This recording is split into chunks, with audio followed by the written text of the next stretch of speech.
फरियाल भाभी सारे घर वालों की आंखों का तारा बनी हुई है। अभी कहाँ है फरियाल? ऑफिस गई थी, फिर उनका फोन आया कि उनकी अम्मी की तबीयत ठीक नहीं है, तो उन्हें लेकर अस्पताल गई हैं। तो तुम अभी मेरी शहराम से बात करवा सकती हो? नहीं नहीं, उन्होंने तो मुझे आपसे बात करने से मना कर रखा है, आप खुद ही कर लें। मैं जिस भी नए नंबर से कॉल करती हूँ वो ब्लॉक कर देते हैं।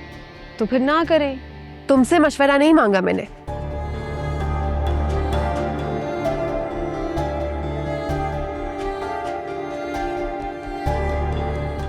अस्सलाम वालेकुम। अब आंटी की तबीयत कैसी है? वालेकुम अस्सलाम। अम्मी पहले से बहुत बेहतर हैं। तुम किसी की केयर करो और वो ठीक ना हो, ये कैसे हो सकता है? थैंक यू, लेकिन मुझे आपकी बहुत फिक्र हो रही थी। इतनी केयर के बाद फिक्र कैसी है? मैं बिल्कुल ठीक हूँ। अब तुम बस आंटी का ख्याल रखो और अपना भी। अम्मी इंशाल्लाह कल तक डिस्चार्ज हो जाएंगी, फिर मैं घर आती हूँ। अच्छा, क्या मैं आ जाऊँ तुम्हारे पास? नहीं नहीं, जब तक आपकी रिपोर्ट्स क्लियर नहीं आ जाती आपको कुछ भी करने की जरूरत नहीं है। मैं सब कुछ मैनेज कर लूँगी। ओके ओके, वैसे तुम बहुत स्ट्रिक्ट नर्स हो। अगर तुम ना होती तो मैं ना किसी के घर में सुनता ना मानता। जानती हूँ, इसीलिए तो अल्लाह ने मेरी शादी आपसे करवाई। बस दुआ है कि आपकी रिपोर्ट्स क्लियर आ जाएं। अरे आ जाएंगे क्लियर, तुम हर बात की इतनी टेंशन क्यों लेती हो? आप सबसे मोहब्बत जो करती हो। तुम जैसी मोहब्बत शायद ही कोई किसी से कर सके। वैसे मैं अभी तुम्हें बहुत मिस कर रहा हूँ। मिस तो मैं भी बहुत कर रही थी, इसीलिए तो मैंने आपको कॉल की।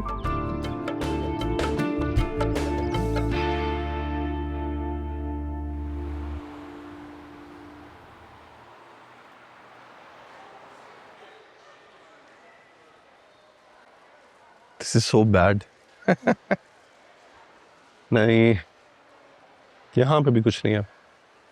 ओह, वैसे आज ना तुम सिर्फ और सिर्फ मेरी पसंद की चीजें खरीदोगी। क्या मतलब? अरे देखो, शादी के बाद तो तुम्हारी चॉइस चलेगी ना, बट फॉर टुडे सिर्फ मेरी चॉइस चलेगी।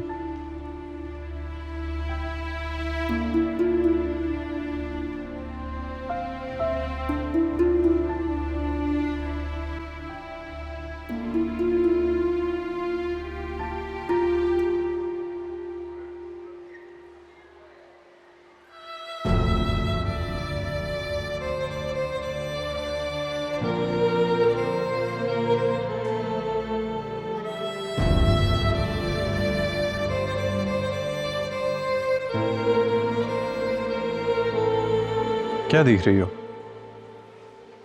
ये colour. No no, this is so bad, not at all. ये देखो। ये आई रियली लव दिस।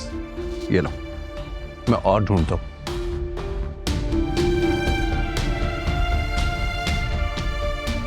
कितना टेस्टलेस इंसान है। इसमें शहराम जैसी तो कोई बात है ही नहीं।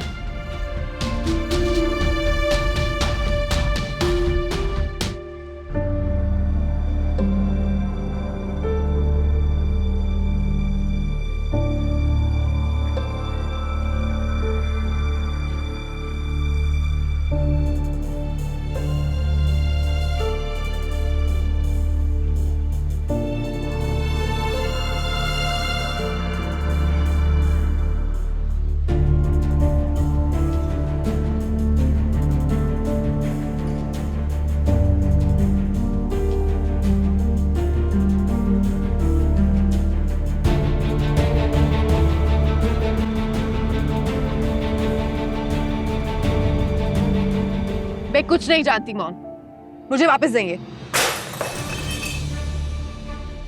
मम्मी आपने क्या किया?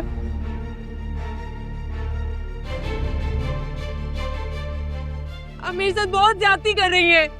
तो दानिश ने तुम्हें खूब दिल खोल के शॉपिंग करवाई है। जी।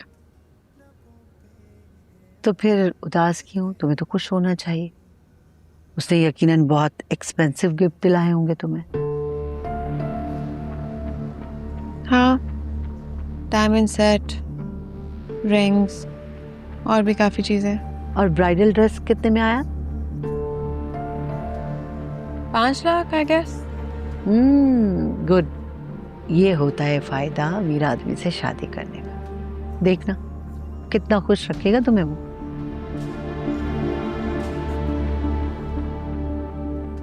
पता नहीं मामा, मैं उसके साथ खुश रह पाऊंगी भी या नहीं।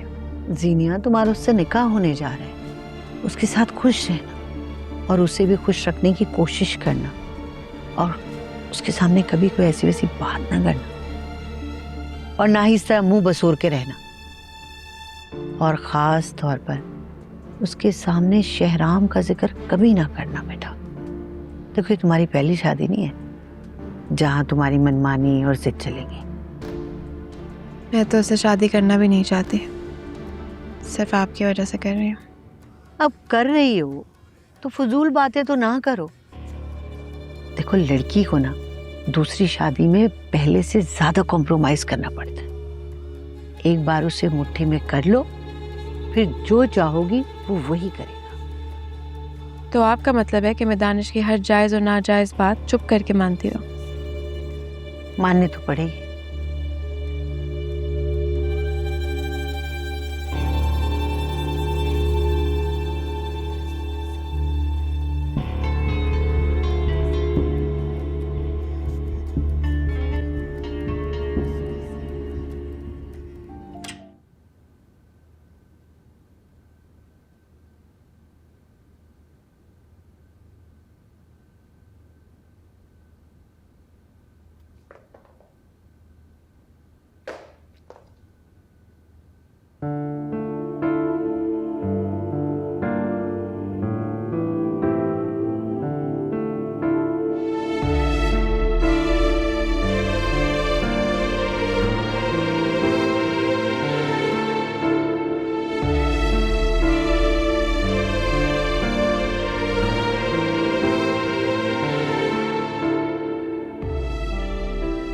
शहराम में कितनी मुश्किल से आपकी जगह दानिश को दे रही हूँ, ये सिर्फ मेरा दिल ही जानता है। आपकी जगह कोई नहीं ले सकता, और आपको पाने के लिए मैं। जीनिया, सुनो, वो अब छोड़ दो इसका पीछा। तो अब क्या करिए मॉम? कल को दानिश देखेगा तुम्हारी और शहराम की ये तस्वीर एक साथ, तो क्या सोचेगा? तुम्हें हटा देनी चाहिए। ये यही रहेगी। जीनिया, तुम्हारा दिमाग खराब हो गया। तुम्हें नहीं पता ये छोटी छोटी बातें कल को कितने बड़े बड़े मसाइल पैदा कर देती हैं।